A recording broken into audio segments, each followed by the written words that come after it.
Agosto de 1941. Mientras el enemigo avanza implacable hacia Moscú, el destino del mundo pende de un hilo. En los memorándums desclasificados del Gabinete de Guerra británico se detalla una decisión que desafía toda cordura militar: la salida de una misión extrema, el primer convoy secreto bajo el código Dervish. Según los registros de navegación del Almirantazgo, las tripulaciones están sentenciadas a recorrer más de 2.500 millas náuticas por el océano más implacable del planeta. Navegarán en constante peligro, atrapados entre los muros infranqueables de la banquisa ártica y las costas de una Noruega ya ocupada.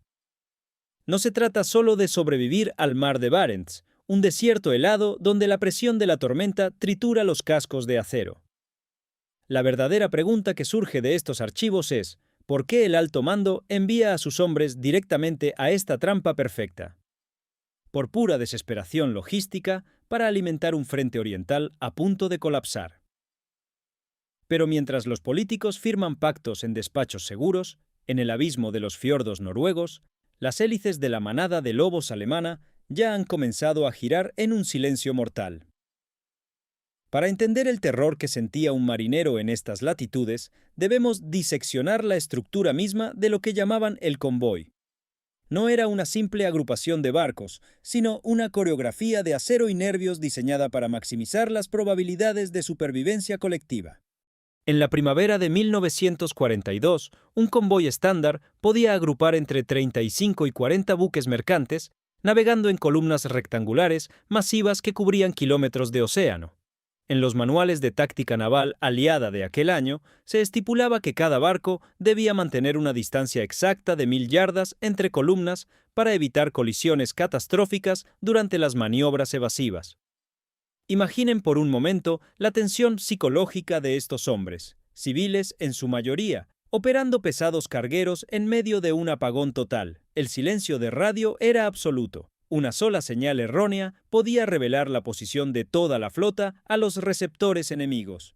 Según los cuadernos de bitácora de los capitanes mercantes de 1942, la velocidad del convoy estaba dictada por el buque más lento de la formación, lo que a menudo condenaba a toda la flota a arrastrarse a unos agónicos 9 nudos. Era una marcha fúnebre a cámara lenta bajo la luz perpetua del verano polar o la oscuridad absoluta del invierno. En los informes del Almirantazgo se detallaba cómo los destructores y corbetas de escolta rodeaban este núcleo vulnerable, moviéndose constantemente como perros guardianes alrededor de un rebaño que no podía defenderse. Cada cambio de guardia, cada medianoche en vela, se convertía en un ejercicio de resistencia donde el mayor riesgo no era solo el enemigo, sino el agotamiento que nublaba el juicio. Esta coreografía de acero y humo funcionaba de manera casi perfecta en los planos tácticos trazados en las oficinas de mando, hasta que una madrugada fría, el operador del radar a bordo del buque insignia detectó un eco intermitente a 20 millas por la amura de babor que no debería estar allí. ¿Qué llevaban exactamente estos barcos en sus bodegas para que valiera la pena arriesgar miles de vidas en cada trayecto? El inventario de estas naves era, en realidad, un inventario para la supervivencia de una nación entera. En junio de 1942, los manifiestos de carga del programa de préstamo y arriendo revelaban cifras que resultan difíciles de procesar. Un solo convoy transportaba en sus vientres de acero 297 aviones de combate y 594 tanques pesados. Eran suficientes suministros para equipar a todo un ejército en el frente del Volga. Sin embargo, el valor estratégico del cargamento era directamente proporcional a su peligrosidad interna. Barcos como el SS Mary Luckenbach fueron cargados hasta el límite de su flotabilidad con materiales que nadie quería tener cerca. Según los informes de los inspectores portuarios en Islandia, fechados en 1942, este buque en particular transportaba más de 10.000 toneladas de explosivos de alto poder. Los marineros bromeaban con un humor sombrío, diciendo que, si un torpedo los alcanzaba, no sentirían nada, pues el barco sufriría daños tan fatales que se desintegraría en un parpadeo. En las memorias de los marineros sobrevivientes de la época, se describe la angustia de dormir literalmente sobre una montaña de munición de artillería y combustible de aviación, sabiendo que el casco que los separaba del abismo era de apenas unos milímetros de espesor. ¿Qué fuerza psicológica se necesita para mantener la disciplina cuando sabes que eres una bomba atómica flotante? El riesgo era una constante que se aceptaba con resignación, pero la realidad era mucho más cruda de lo que las estadísticas sugerían. Los hombres vivían en espacios cerrados, rodeados de vapor, acero y el olor penetrante del combustible, sin saber que a cientos de metros bajo sus literas, en la presión aplastante del océano, un submarino alemán acababa de inundar sus tubos lanzatorpedos tras recibir la confirmación de su posición. Para comprender la magnitud del peligro, es necesario desviar la mirada hacia las escarpadas y gélidas costas de la Noruega ocupada, donde el mando alemán había tejido una tela de araña tecnológica y militar casi impenetrable. Los estrategas de la Kriegsmarine sabían que el cuello de botella del Ártico era el lugar perfecto para estrangular el flujo de suministros hacia el este. Según los registros de despliegue de la Luftflotte número 5, en marzo de 1942, el alto mando alemán completó la transferencia de 264 aviones de combate entre bombarderos y torpederos a las bases de Banak y Bardufoss, con el único propósito de cazar a los convoyes. Sin embargo, la amenaza más aterradora no estaba en el aire, sino oculta en la bruma de los fiordos, el acorazado Tirpitz. En los diarios de guerra del almirantazgo alemán se documenta con precisión que este coloso, con un desplazamiento de 42.900 toneladas, obligaba a los aliados a malgastar recursos inmensos solo por su potencial presencia en el mar. Los británicos lo llamaban el Rey Solitario del Norte, una sombra constante que paralizaba los nervios de cualquier oficial de puente. ¿Por qué el alto mando británico mantenía una flota entera en reserva solo por la posibilidad de que un solo barco zarpara? La respuesta reside en el respeto casi religioso que se le tenía a su capacidad de causar daños fatales a cualquier formación. En las reuniones de Estado Mayor celebradas a las 20 horas en Berlín, se diseñaban las coordenadas exactas de interceptación, tratando al convoy no como un adversario, sino como una presa en un corral. Pero mientras el enemigo acechaba con su tecnología de guerra, el entorno ártico preparaba su propio asalto, uno que no entendía de banderas ni de ideologías. La trampa logística estaba lista, pero el adversario más implacable no portaba insignias, sino que esperaba a la flota en forma de vientos huracanados y una oscuridad perpetua que amenazaba con devorar la cordura de los hombres. Navegar por el mar de Barents no es solo una cuestión de valor, sino de una lucha física constante contra las leyes de la naturaleza que intentan reclamar el metal para las profundidades. La física del congelamiento en estas latitudes es una pesadilla de ingeniería. La espuma de las olas y la llovizna se transforman instantáneamente en cristales de hielo al impactar contra las superestructuras, alterando el delicado centro de gravedad de las naves. En los partes meteorológicos oficiales de los destructores de escolta, redactados en enero de 1942, se registraban de manera sistemática descensos térmicos hasta los menos 30 grados centígrados, acompañados por vientos de fuerza 10 en la escala de Beaufort. Esta combinación convertía a los barcos en bloques de hielo flotantes e inestables. En las memorias de los oficiales de control de averías, se detalla cómo un solo destructor podía acumular hasta 150 toneladas de hielo en sus cubiertas superiores en una sola noche de tormenta. Las tripulaciones, exhaustas y con los rostros marcados por el frío extremo, debían trabajar sin descanso con hachas y palas para retirar ese peso muerto antes de que el buque sufriera un vuelco catastrófico. ¿Qué clase de resistencia humana se requiere para golpear el acero congelado durante horas bajo una ventisca que corta la piel? Muchos marineros simplemente permanecieron para siempre en su puesto de combate, vencidos por una exposición que ningún uniforme de la época podía mitigar. Los cuadernos de bitácora reflejan una rutina de supervivencia básica donde el simple acto de respirar era doloroso. Exhaustos, casi ciegos por el blanco perpetuo de la nieve y con los cascos de los barcos gimiendo bajo el peso de la acumulación glacial, los vigías creyeron escuchar un zumbido sordo sobre las nubes que, definitivamente, no pertenecía a la acústica natural de la tormenta. Mientras los marineros luchaban contra el hielo, en una tranquila mansión victoriana a las afueras de Londres, se libraba una batalla de bits y lógica que decidiría quién viviría y quién no sobreviviría a la siguiente jornada. En los despachos de inteligencia de Bletchley Park, bajo la denominación Ultra, los criptoanalistas británicos se enfrentaban diariamente al enigma de la máquina de cifrado alemana. Según los archivos de la Estación 10, durante la primavera de 1942, el equipo de Alan Turing lograba decodificar las órdenes de ataque de la Kriegsmarine a menudo en menos de 24 horas, proporcionando una ventaja táctica que parecía milagrosa. El mando aliado se enfrentaba entonces a un dilema moral insoportable: cómo utilizar esa información para salvar al convoy sin revelar al enemigo que su código secreto había sido roto. En las transcripciones de radio interceptadas en secreto a las 2:15 de la madrugada, la inteligencia naval británica captó el mensaje exacto donde el mando alemán ordenaba a 3 grupos de submarinos formar una línea de patrulla en las coordenadas exactas donde el convoy debía cruzar al amanecer. El peso de esta sabiduría era asfixiante para los oficiales en tierra, quienes veían el desastre acercarse en un mapa mientras las tripulaciones navegaban en una ignorancia bendita pero letal. ¿Qué riesgo se escondía detrás de la decisión de desviar una flota entera basándose en un susurro captado en el aire? Los registros confirman que cada maniobra de evasión era un juego de póker contra la sospecha alemana.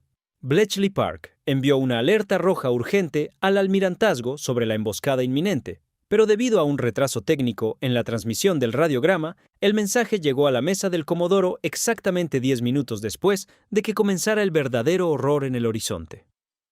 La sensación de ser observado en la inmensidad del océano es una de las torturas psicológicas más refinadas que un marino puede experimentar.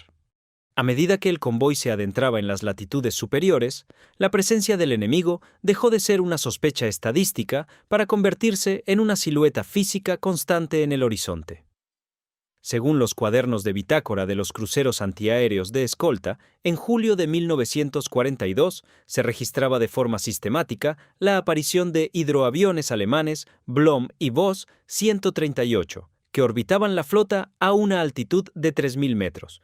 Estos vigilantes, conocidos por los marineros como el Gran Ojo, permanecían justo fuera del alcance máximo de los cañones, volando en círculos perezosos pero implacables durante horas. De acuerdo con los informes de los operadores de radio del convoy, las pantallas de radiogoniometría de alta frecuencia captaron a las 10:30 de la mañana transmisiones continuas que indicaban que el enemigo estaba triangulando la posición exacta de cada buque mercante. No se trataba de un ataque inmediato, sino de una sentencia de disponibilidad para las bases de ataque en Noruega. Los hombres en cubierta miraban hacia el cielo gris, sintiéndose como hormigas bajo una lupa, sabiendo que cada uno de sus movimientos, su rumbo y su velocidad estaban siendo radiados al alto mando alemán en tiempo real. La tensión en el puente de mando era tal que el menor cambio en el sonido de las transmisiones provocaba que todos los ojos se dirigieran al radar. De repente, la señal de radio del avión de reconocimiento se detuvo de manera abrupta, y el operador de radar gritó al ver que su pantalla se llenaba de múltiples ecos que se acercaban velozmente desde el este, marcando el inicio del primer asalto masivo. El zumbido monótono del reconocimiento fue sustituido por el rugido ensordecedor de los motores Junkers y Heinkel, que aparecieron entre la bruma, ejecutando una de las maniobras más temidas de la guerra naval: la técnica del peine o las pinzas de oro. Según los manuales de combate de la Luftwaffe de 1942, los pilotos de los torpederos Heinkel G-111 tenían instrucciones de aproximarse a una aterradora altura de solo 30 metros sobre el oleaje para evitar la detección temprana del radar. El ataque fue coordinado para saturar las defensas desde múltiples ángulos simultáneamente, obligando a los barcos a elegir entre maniobrar para evitar un torpedo o mantener su posición defensiva. En los reportes de acción de los comandantes de escolta entregados al almirantazgo, se relata que a las 14:45 horas se produjo un asalto sincronizado donde participaron hasta 40 aviones, lanzando sus proyectiles en una formación cerrada que cubría kilómetros de mar con trayectorias cruzadas. El ruido en el convoy se volvió insoportable debido a las ráfagas de las ametralladoras Oerlikon y los cañones antiaéreos pesados que intentaban levantar una cortina de fuego infranqueable. Las tripulaciones de los mercantes, con apenas entrenamiento militar, se aferraban a sus puestos mientras veían cómo las estelas blancas de los torpedos se dibujaban en el agua fría, acercándose como dedos de hielo hacia sus cascos. Cada explosión cercana levantaba columnas de agua de decenas de metros que caían sobre las cubiertas como lluvia helada, oscureciendo la visibilidad en el momento más crítico. Un torpedo rompió finalmente la superficie del agua en un ángulo perfecto, trazando una línea blanca de burbujas que apuntaba directamente a las calderas del buque tanque de estribor, cuya carga era capaz de iluminar todo el horizonte.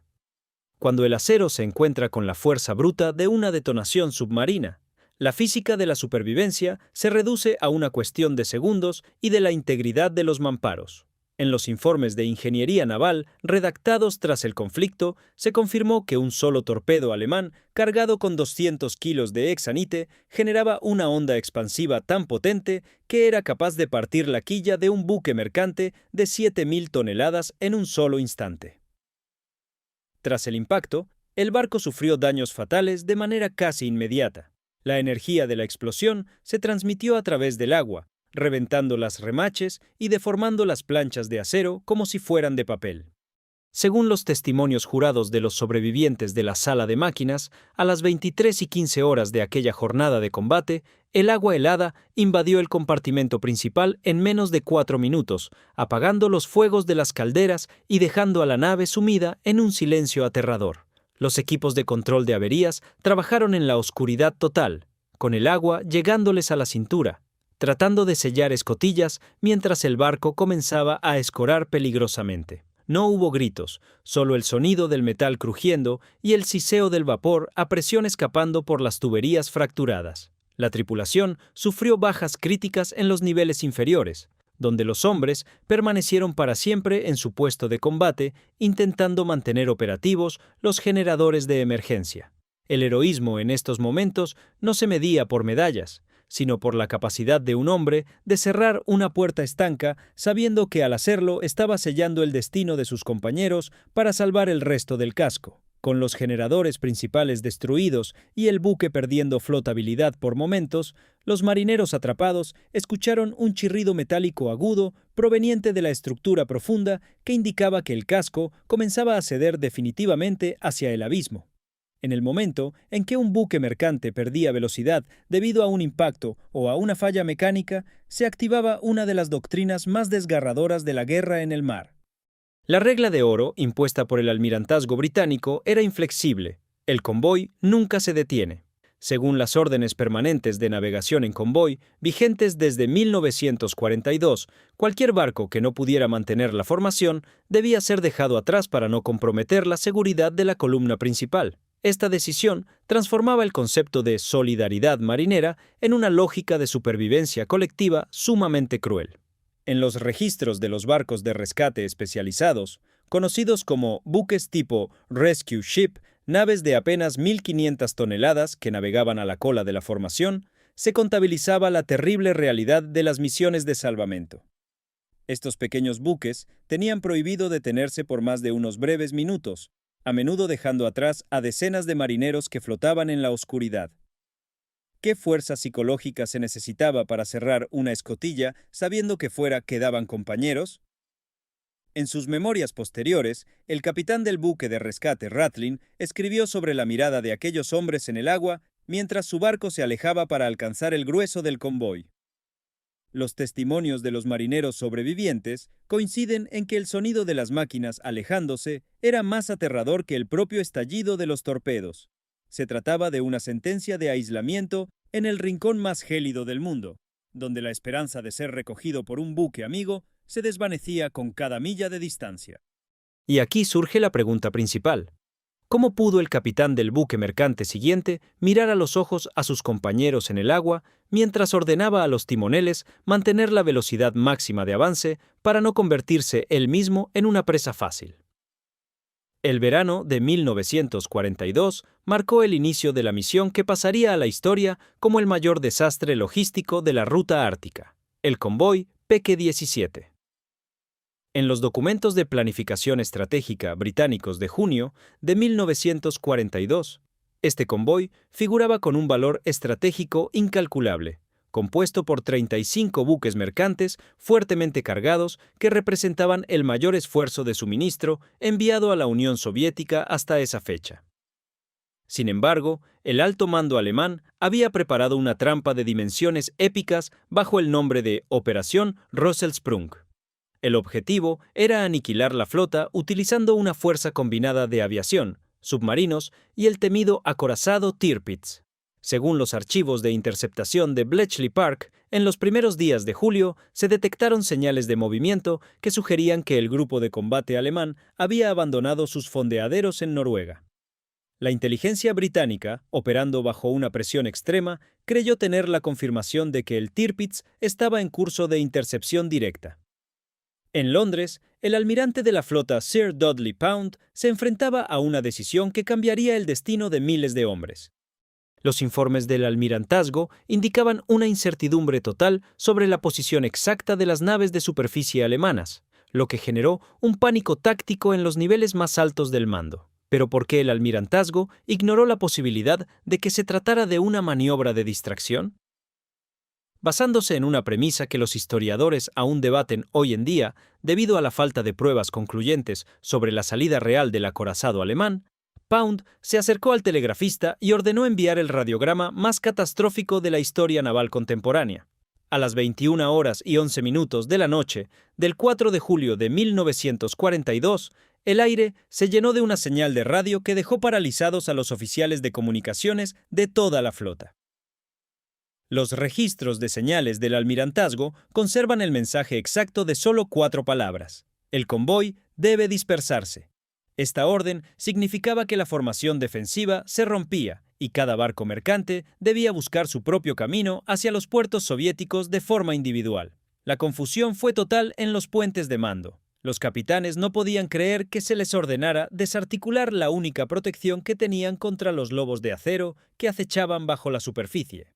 Según el diario de guerra del comandante de la escolta, el comandante Brum, a las 21:30, se inició la retirada de los 4 cruceros y los destructores de escolta pesada, que se alejaron hacia el oeste esperando interceptar una batalla contra el Tirpitz que nunca llegaría a producirse.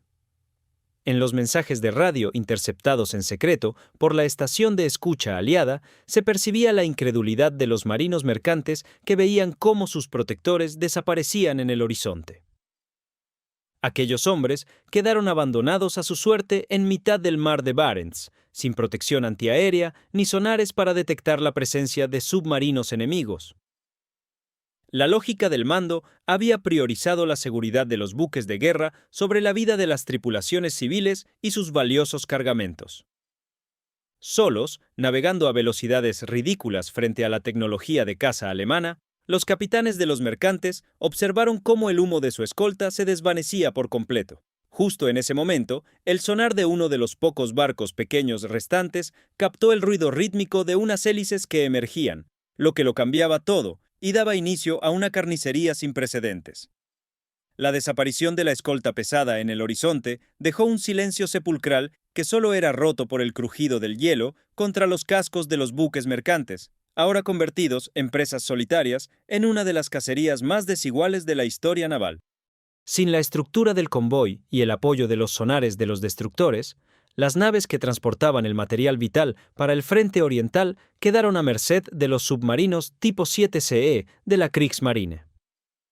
Entre el 5 y el 10 de julio de 1942, el mar de Barents se transformó en un tablero de tiro para los comandantes alemanes, quienes operaban con una impunidad casi total. Según los diarios de patrulla de los sumergibles, conocidos técnicamente como Kriegstagebuch, los capitanes alemanes ascendían a una profundidad de periscopio de apenas 14 metros para observar con calma cómo los lentos cargueros de 7.000 toneladas intentaban maniobras evasivas desesperadas. En los registros de archivo del enemigo de ese período, se confirma que muchos comandantes de submarinos no sentían que estuvieran en una batalla, sino ejecutando una simple práctica de tiro contra blancos que navegaban a ciegas en la inmensidad gris. Algunos capitanes civiles, En un acto de valor improvisado, intentaron pegar sus naves al límite de la banquisa ártica, llegando incluso a pintar sus cascos de blanco con la pintura que encontraban en las bodegas para mimetizarse con el entorno. Sin embargo, según los reportes de los supervivientes que llegaron semanas después a Arcángel, la tecnología acústica de los alemanes era infalible. En los mensajes de radio interceptados en secreto por la estación aliada, se indicaba que los grupos de caza alemanes se comunicaban entre sí con una calma aterradora mientras coordinaban ataques desde diferentes ángulos. Un capitán ordenó el silencio total de máquinas y la tripulación contuvo la respiración durante horas, hasta que el crujido metálico de un periscopio, rozando el casco, indicó que su posición exacta acababa de ser marcada para el impacto inminente de un torpedo. Mientras los submarinos acechaban bajo la superficie, el cielo del Ártico, que en julio de 1942 disfrutaba de una luz diurna perpetua, se convirtió en una trampa de fuego para cualquier barco que intentara escapar de la zona de peligro. La Luftflotte número 5 desplegó sus bombarderos Junkers 88 y los temidos aviones de ataque en picado contra los navíos que apenas contaban con ametralladoras ligeras para defenderse. En los registros de misiones aéreas del enemigo se evidencia que los pilotos alemanes utilizaban bombas de 250 kilogramos, diseñadas originalmente para objetivos terrestres fortificados, lanzándolas contra los frágiles cascos de los mercantes. Los informes de daños de la Royal Navy detallan que un barco cargado con miles de toneladas de combustible de aviación, al recibir un impacto directo a plena luz del día, sufría una combustión interna que elevaba la temperatura a más de 800 grados Celsius en cuestión de segundos. El calor era tan intenso que las estructuras de acero se deformaban como cera, sellando las salidas de emergencia de las tripulaciones de máquinas que permanecían en su puesto de combate hasta el último momento. Los registros de archivo del enemigo confirman que los pilotos de los torpederos realizaban pasadas tan bajas que podían ver los rostros de los marineros en las cubiertas intentando apagar incendios imposibles de controlar. En sus memorias posteriores, un oficial superviviente describió cómo el petróleo en llamas cubría la superficie del agua en un radio de 200 metros, creando una barrera de fuego que hacía que saltar por la borda fuera una decisión tan fatal como quedarse a bordo. Con el barco escorando violentamente y el mar a su alrededor convertido en un infierno líquido, los marineros se enfrentaron a la decisión más terrible que un ser humano pueda imaginar: perecer bajo la furia del calor o lanzarse a un agua gélida que garantizaba la pérdida de la conciencia en menos de 5 minutos. Entrar en contacto con las aguas del mar de Barents no era solo una cuestión de hipotermia, sino un choque biológico que el cuerpo humano rara vez podía resistir más allá de unos instantes. El análisis médico de la supervivencia en el Ártico durante 1942 revela una realidad física brutal. En agua, a menos 1 grado Celsius, el sistema circulatorio se colapsa de manera casi instantánea. Según los manuales médicos militares del almirantazgo de la época, un hombre que cayera al mar sin un traje de protección especializado perdería la función motora de sus extremidades en un intervalo de entre 3 y 5 minutos, lo que imposibilitaba cualquier intento de nadar hacia una balsa. En los botes salvavidas abiertos, diseñados para albergar a 20 personas, la situación no era mucho mejor, ya que las tripulaciones debían enfrentarse a temperaturas ambientales de menos 15 grados centígrados bajo vientos constantes. En las memorias de la Marina Mercante se conservan testimonios desgarradores de hombres que pasaron hasta 10 días a la deriva, viendo cómo sus compañeros fallecían uno a uno debido a la congelación de los pulmones y la fatiga extrema. Los registros médicos posteriores confirman que aquellos que lograban sobrevivir a menudo debían someterse a amputaciones totales de sus extremidades debido a la necrosis causada por el frío extremo. Los informes de los barcos de rescate indican que la mayoría de los cuerpos recuperados del agua presentaban una rigidez tal que era imposible separarlos de los restos flotantes a los que se aferraban. En los mensajes de radio interceptados durante aquellas jornadas, se mencionaba la presencia de cientos de balsas vacías que servían como único rastro de las tripulaciones que no sobrevivieron al encuentro inicial. Un marinero, aferrado a una balsa volcada con los dedos ya ennegrecidos por la falta de circulación, creyó alucinar cuando a través de la densa niebla polar emergió la silueta gris y masiva de un barco que no aparecía en ningún radar previo. Para aquellos capitanes que lograron eludir temporalmente a los submarinos y a los bombarderos, el mapa ofrecía una última y desesperada opción de supervivencia en las costas de Nueva Zembla, un archipiélago desolado donde el tiempo parece haberse detenido en la edad de hielo. A mediados de julio de 1942, en la ensenada de Matochkin Shar, varios buques mercantes se agruparon en un intento de reparar averías graves utilizando cartas de navegación improvisadas que los propios oficiales habían trazado bajo la luz de las linternas. Según los diarios de los oficiales de puente de aquel período, el silencio de esas bahías era solo interrumpido por el crujir de los glaciares y el viento que soplaba a velocidades de vértigo. Sin embargo, no era un refugio de descanso, sino una fortaleza improvisada. Los registros de las guarniciones soviéticas locales confirman que los marineros aliados desmontaron cañones de 4 pulgadas de sus propios barcos paralizados para instalarlos en la costa rocosa, creando una red de defensa terrestre contra las incursiones enemigas. Pero ¿qué riesgo se escondía detrás de esta maniobra? Estaban atrapados en un territorio donde no había suministros, alimento ni calor, dependiendo totalmente de que la inteligencia naval los encontrara antes que el enemigo. En los mensajes de radio interceptados en secreto por la estación local, se mencionaba la angustia de esperar un rescate que parecía no llegar nunca mientras las raciones se agotaban. La calma en la gélida bahía se hizo añicos cuando el zumbido constante de un avión de reconocimiento rompió el silencio de la tarde. El enemigo los había encontrado de nuevo, y esta vez no tenían a dónde navegar. La travesía de los restos del convoy hacia los puertos de Murmansk y Arcángel no fue un desfile de victoria, sino una procesión de sombras metálicas que apenas lograban mantenerse a flote.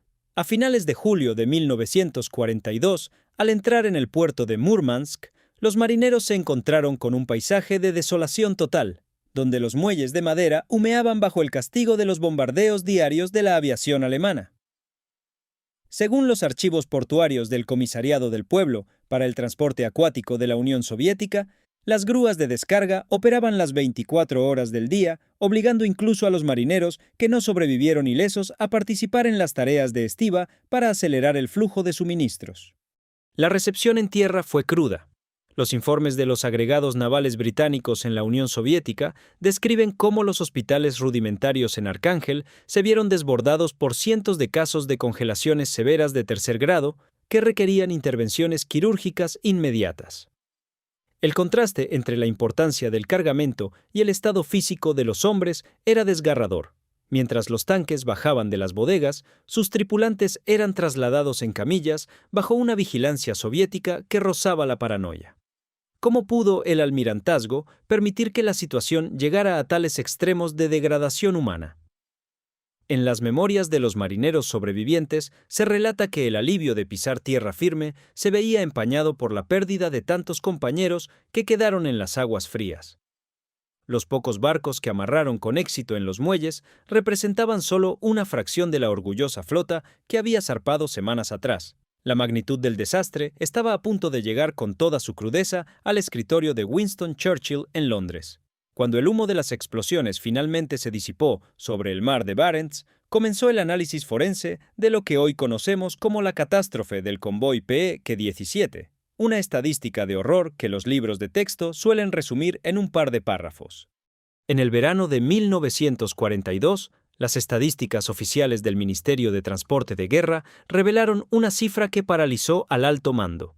De los 35 buques mercantes que habían iniciado la misión, 24 sufrieron daños fatales y se hundieron con su carga. Esto representaba una tasa de pérdida de casi el 70%, la más alta registrada en cualquier operación de convoy de la historia moderna. En los inventarios de la Comisión de Préstamo y Arriendo, figuraba que 210 aviones listos para el combate y 430 tanques pesados permanecieron para siempre en su puesto de combate en el fondo del océano, suficiente equipo para cambiar el curso de las batallas que se libraban en las estepas rusas. Porque el almirante ignoró los datos que sugerían que la dispersión era una sentencia de desenlace fatal.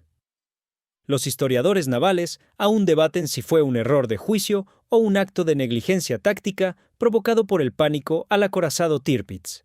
En sus memorias posteriores, los oficiales de inteligencia indicaron que el fracaso del Peque-17 provocó una crisis diplomática sin precedentes entre Stalin y Churchill, amenazando con romper la alianza contra el Eje.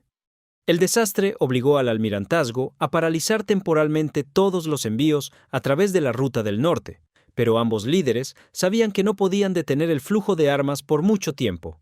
La próxima vez, tendrían que cambiar radicalmente las reglas de la guerra naval para no repetir este exterminio sistemático de sus flotas. El desastre del verano de 1942 no significó el final de la ruta, sino una transformación radical en la forma en que los aliados entendían la guerra naval en el Ártico. Para el convoy Peque-18, el mando británico decidió que ya no se podía depender de la suerte o de la huida silenciosa, implementando una nueva doctrina de combate ofensivo. En septiembre de 1942 se introdujo un cambio de juego tecnológico fundamental: el portaaviones de escolta HMS Avenger. Según las especificaciones técnicas del portaaviones registradas en los archivos del almirantazgo de aquel año, esta nave permitía el despliegue de una dotación de 12 cazas Sea Hurricane en mitad del océano, proporcionando lo que los mandos denominaban cobertura aérea permanente. Por primera vez en la campaña, los marineros mercantes no estaban solos y vulnerables frente a la aviación enemiga. En los planes de operaciones navales británicas de finales de ese mismo año, se detalla la formación de una fuerza de escolta masiva compuesta por más de 40 buques de guerra, creando un anillo de fuego diseñado específicamente como una trampa para atraer y destruir a los atacantes. La nueva táctica era agresiva. En lugar de simplemente intentar eludir el peligro, los destructores buscaban activamente a los sumergibles con nuevos sistemas de detección y cargas de profundidad mejoradas. En los mensajes de radio, interceptados en secreto por las estaciones de escucha, se percibía un cambio dramático en el tono de las tripulaciones alemanas, quienes empezaron a notar que el cielo ya no les pertenecía de forma exclusiva. ¿Qué fuerza psicológica se necesita para volar hacia una formación que ahora escupía miles de proyectiles por minuto con una precisión renovada? Los registros de la Luftwaffe confirman que las pérdidas de sus pilotos se dispararon en estas misiones, transformando lo que antes era una cacería fácil en una batalla de desgaste donde el acero aliado empezaba a imponerse con autoridad. Cuando la aviación enemiga intentó aplicar sus antiguas tácticas de ataque rasante contra el Peque-18, sus pilotos miraron hacia arriba y encontraron, para su total terror, el cielo oscuro lleno de cazas británicos sedientos de venganza que descendían sobre ellos antes de que pudieran lanzar un solo torpedo. El eco de las batallas en el mar de Barents se fue apagando gradualmente con el fin de la guerra, pero para quienes regresaron, el Ártico nunca los abandonó realmente, marcando sus vidas con una huella de hielo difícil de borrar. La vida, después de los convoyes, fue para muchos una lucha silenciosa contra el olvido y el trauma de haber navegado por el infierno líquido más absoluto. En los registros de condecoraciones del Ministerio de Defensa del Reino Unido se señala un hecho que muchos historiadores consideran una deuda histórica pendiente. Tuvieron que pasar 70 años hasta el año 2012 para que el gobierno otorgara oficialmente la Medalla Estrella del Ártico a los sobrevivientes. Este reconocimiento tardío subraya la magnitud de un sacrificio que durante décadas permaneció a la sombra de otros frentes terrestres más visibles. Según los listados de bajas de la Comisión de Tumbas de Guerra de la Commonwealth, más de 3.000 marineros aliados fallecieron en las aguas gélidas durante estas operaciones de apoyo logístico entre 1941 y 1945. No solo eran militares de carrera, sino miles de civiles de la Marina Mercante cuyas vidas se truncaron en su puesto de combate para asegurar que el frente oriental no colapsara ante la presión del enemigo. Los expertos en historia naval coinciden hoy en que, sin este flujo constante de acero, aviones y suministros, el resultado del conflicto en Europa podría haber sido trágicamente distinto. En la actualidad, en el silencio absoluto de las profundidades del mar de Barents, yace un cementerio de acero compuesto por cientos de cascos hundidos que sirven como monumento eterno a la valentía humana en condiciones extremas. En los registros de archivo del periodo de posguerra, se conservan cartas de marineros que pedían ser recordados no como héroes de mármol, sino como hombres comunes que cumplieron con su deber bajo las condiciones más inhumanas que la naturaleza y la guerra pudieron diseñar. Al final, lo que queda no son solo las cifras o las tácticas de Estado Mayor, sino el respeto profundo por aquellos que permanecieron para siempre en las aguas frías, custodiando una ruta que fue, en su momento más oscuro, el único puente real entre la derrota total y la victoria final de la humanidad.